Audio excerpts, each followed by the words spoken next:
No, that's just plain silly. Plain silly. Okay, so we're going to try to solve this BJP4 exercise 5.5 random lines, in which it says write a method called randomLines that prints between 5 and 10 random strings of letters between A and Z, one per line. Each string should have random length of up to 80 characters. So, for instance, we might have these following lines here. You can see that they're different lengths, but they are between 5 and 10 random characters, A to Z, and each string should have random length of up to 80 characters. So here there's 5 lines and random length of up to 80 characters, so they can have many, many, many, many characters, between 5 and 10 lines. Because this problem uses random numbers, our test cases check only the general format of your output. You must still examine the output yourself to make sure the answer is correct. Now, first thing I'm going to do is illustrate some interesting things that go on with characters. So for instance, if we were to print that and have that be the only thing in our solution, and we hit submit, of course it's going to be wrong. But you'll see what they expected was a whole bunch of randomness, but what we actually printed out was just A.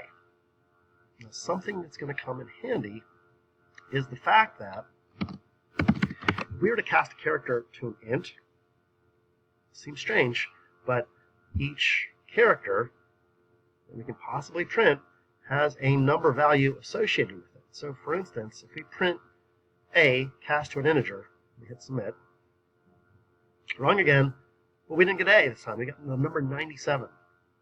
That's useful because notice this. If we were to take,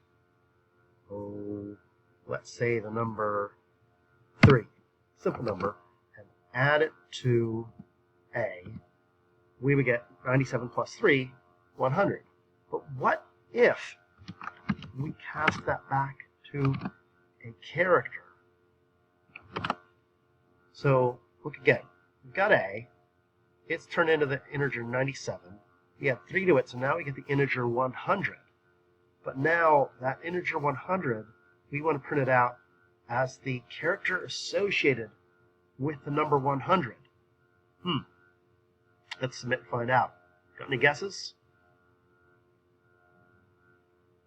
That's right, the letter D.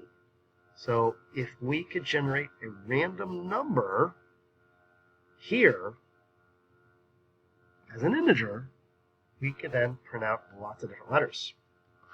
Let's do that. So, we want random numbers. The first thing we're going to need is a what? Right? Random object. So random, let's just call it rand, equals, new, keyword new, rand, capital letter, boom, constructor. Now what we can do is hit in here, instead of 3, we can create a random integer. And we do that with a method associated with the random class called nextInt. Remember, if we don't put any parameters, we get really large numbers, magnitude-wise. So they're very positive or very negative. So if we want the possibility of any letter in the alphabet, how many letters in the alphabet? 26.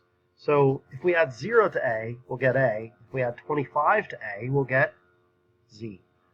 So we can do that. And that will then allow us, if we say, put that in the loop, I'm not going to do this according to the solution, but this may be part of the solution, that we say for int I equals 0. Let's just print out 10 of them.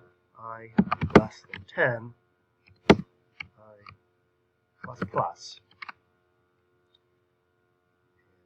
and throw brackets. This will repeat 10 times and theoretically generate 10 random numbers, which will then be converted into letters, and then we'll get 10 letters in a row. Oops. typos. Of course, it's incorrect, but look. Jetted Regan. Regin. Jetted Regin. If we hit submit again, it should be completely different this time. Coxy. Okay? You can use this code in your solution for this practice. Thank you.